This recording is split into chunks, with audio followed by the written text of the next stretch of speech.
All right, let's test this. I haven't done a recording on this laptop for a while, so let's see if that works. This is discovering and rediscovering a tool that's in Howler, and it's in the animated category, so you will not see it in PD Artist. It is in the Howler edition, and it's called the Particle Modeler, and we'll probably have that covered in a webinar in the future. Basically, what that does is allow you to create some sort of cloudy, fluffy things, but also do some interesting movement with it and animations. There's much more to it though, and I wanted to just run a couple of experiments with that. So normally when you create something like this, you start by let's go and create a new let's say you add a sphere, right? So you add a sphere, or you paint. There's also an airbrush mode, and let's go create a new, just adding a sphere. You might size it, you might move that sphere around, scale it. Where's my scale option here? And something like this, and move it. There you go. All right, so and then get ready for render. So it puts it in there, and what you see is it basically has little fluffy dabs or spots, and you can add some lighting to that, transform the light, transform the other light, change, rotate the clouds, and there's a couple of other parameters here, and all that is really there to give you something that perhaps looks like a volumetric cloud, and you can make it denser by adding another sphere and yet another, and maybe also some with a different size and different density and different number of points and so on. So all in all, to create something like this, but there's much more to it. Right, so first of all, we create this cloud, and we can create this in many different ways. It could be even an image that you already have in the back there, and then just use that as a height map to generate a distribution of blobs along the same height map. And we'll probably experiment with that a little bit, but certainly one of the coolest things is simply to draw airbrush, maybe something medium size, and draw something like this. There you go. So here's first, actually let's make it a little bit smaller dabs, closer together. Let's go and let's go create a new one. Okay, so we'll create a face, something like this, and then something like this, and two little happy eyes. There you go. And so we have a cloud. Right. Well, that's the starting point, and then we go into the other tab. There's two tabs here. The second one is Animate, and so that's where you can start first of all by deleting the prior keyframes and start. Let's go to the beginning here. And so you could show, let's rotate the camera. In the upper right you have the camera, you have the cloud, you have the camera, you have a couple of different things you can orbit around. Here is the camera. I have two light sources also, so if you click on that, I think you can move it. Yeah, you can move the light. Of course we need a cloud in there somewhere, so I'm going to uncheck all the other parameters here to get started. Show the grid, hide the grid, and then move the cloud. So select the cloud in the upper right. Let's make sure we move it and move it to the back. There it is. Maybe rotate the cloud. Yeah, there you go. Right button, left button. There's a couple of different ways to rotate it by different angles, and then also maybe move it a little bit farther back and move it down. Okay, let's get rid of the grid, and what I want to do is an animation where we simply shake our head or spin it or twist it or something like that. So there's some interesting movement you can do with that. Let's first just create a keyframe for this current position, and then go down the animation. I think I have about 200 frames total, so I'm not going to do any movement here yet. Just do another keyframe. Now I'm going to move it to the back. So I'm in move. I'm on the cloud, and I'm moving, and I'm moving it to the back and also a little bit down. There you go. So it stays in view, but you can see it's moving and getting smaller. It's a perspective view, and it gets smaller and smaller. And so I'm going to do that, and I'm also going to rotate it.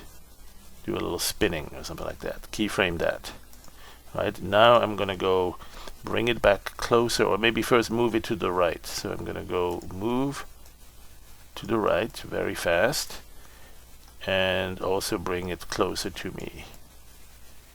And it looks like a flying saucer now, doesn't it? Keyframe that, and now I'm gonna move it a little bit less, but also still coming closer to me, and rotate. I want to do a lot of spinning on this one here. There you go. And then I'm going to keep it here in this angle, but still move it a little bit. Come closer. There you go. Alright, and we're done. Alright, so we have a series of keyframes through which this thing is moving. And right now it's just staying as is, right? No changes to it. Well, there's a little bit more we can do to that. We can change the secondary, add some secondary motion, and when we do that, you notice it's doing all sorts of distortions, right? So it's basically all attached like it was initially when it was not doing the secondary motion. It was all attached, a single object, but each of these objects are kind of linked, and if you add secondary motion, the ones that get displaced are the ones that are closest to the movement action, and then the rest is kind of attracted to it or following with it. So there's all sorts of really wacky stuff you can do with that as a secondary motion. The other things you can do is, well, adjust the laziness of that secondary motion. If you go down to 1 or 2, it's almost immediate. It has very little. You see only a little bit of latency there. 2 or so is a little bit more. See how there's a little bit of a whiplash there, a little movement, the inner part and the outer part. Whereas if you make it a very high value, let's say 55, that's going to be some movement on the inner part, and only very late into it the rest is following. We reach the end of the animation, it's not even moved, not even done yet. So maybe 22 or 30 or something like that might be a better value for that. Right.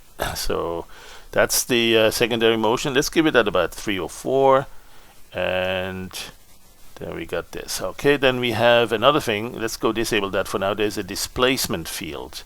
All right, so the displacement field, let's see, I don't know what the default values were. What that does is you can see it now has a little bit of its own movement, sort of motion, and if we increase that, maybe 22, maybe a little bit bigger here, 44 for the noise size and the displays. Yeah, you can tell it's kind of having its own wiggly motion. Right, so it's kind of alive and breathing. And then there's in fact another one here that you can have. That one doesn't have any extra parameters, but that adds a little bit to it.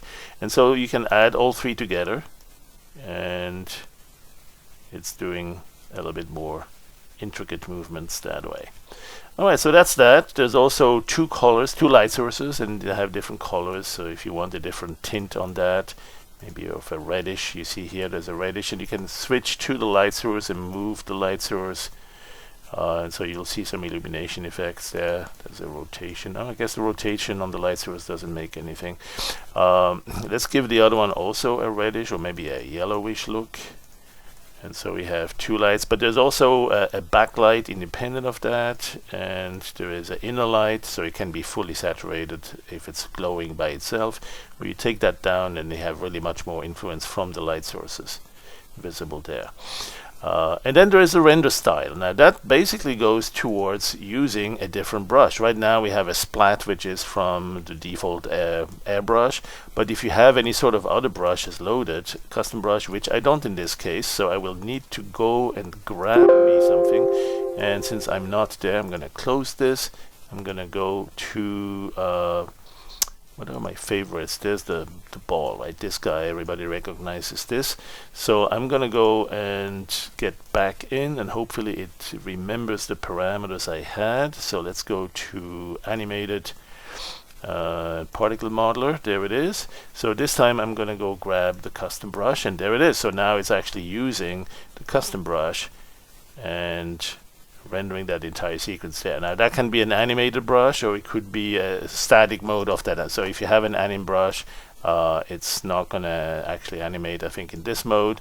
I suppose I haven't actually experimented with the animated brush on that particular tool yet, but there's a custom anim brush. That one can basically be even more sophisticated in terms of making whatever these blobs are. Whatever these blobs are, these are not really 3D anymore. These are rendered into a brush image. But if you have something a bit more sophisticated, it could be an animated brush, an image sequence, just about anything you can imagine. You can load an image sequence or an AVI as a clip into the brush and then have that appear here. So there's a bunch of different options here, plus another shaded mode of that as well. So do play with that. It could be that you spend a lot of time on this here with no reason at all. No, it is actually kind of intriguing how much you can do with that.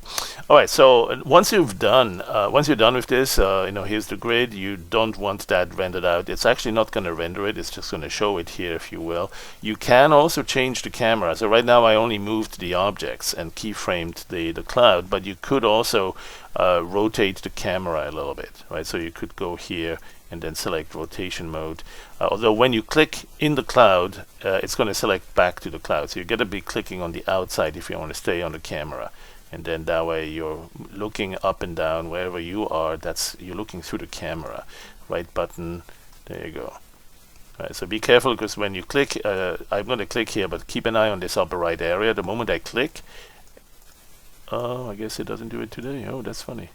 Oh, yeah, when you try it doesn't. So, okay, now it has switched back to the cloud. Right, so you do have that to remember. If you have a keyframe, the cloud is not moving away from it anymore, but you still have a keyframeable camera that you could move, or you could rotate to a slightly different angle.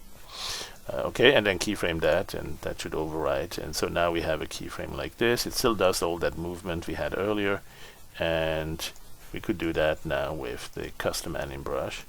And there it is. All right, so let's go final. I'm going to stay with the splats, and there's a couple of other things we can do. We can move and keyframe the camera, the light, if you wanted just to do a little bit of a shadow spiel on that. But the coolest thing then is actually to render it out. So you can do the render preview if you'd like to see it, or you can see it as a preview of the dots indicating where each of those splats are centered. That's pretty cool too. In fact, I think that's just what it shows. What it's going to render is really this. Well, let's give it a try. So I'm going to render without the grid. And you could also actually have already something in the background. The animation you're going to render into is the one back here, but you could actually have something in there already. So you could composite that on top of the existing animation or video. I'm going to say keep or clear the frames and render. And that's going to go, I have about 200 or something frames here in this one, so it's going to take a little while. You can move this away. You cannot move the parent while it's rendering. So do experiment with this before you commit a long render there. You want to make sure it's not going to take forever. You can cancel it though. So if you want to, if you see it's taking too long, or if something's not the way you want it, you can cancel that and do it all over again. Right, so this one here I'm running on my newer laptop. It's really reasonably fast. Of course, we could always hope to have it go faster. I don't know that this one is multi-threaded. Maybe it is. In fact, Control-Shift-Escape will tell us performance-wise, CPU. Yeah, it looks like it is multi-threaded. So I have a i7-9750. There's a total of 12 logical cores. If you're running this on something with more CPU cores, let us know. This should go even faster. Right, so I'm done here with the animation. You see the CPU activity has ended. And so now let's go see what we got. I'm going to close this window, or just keep it aside. No, I need to close it so that I can get input back into this. Let's go hide this custom brush.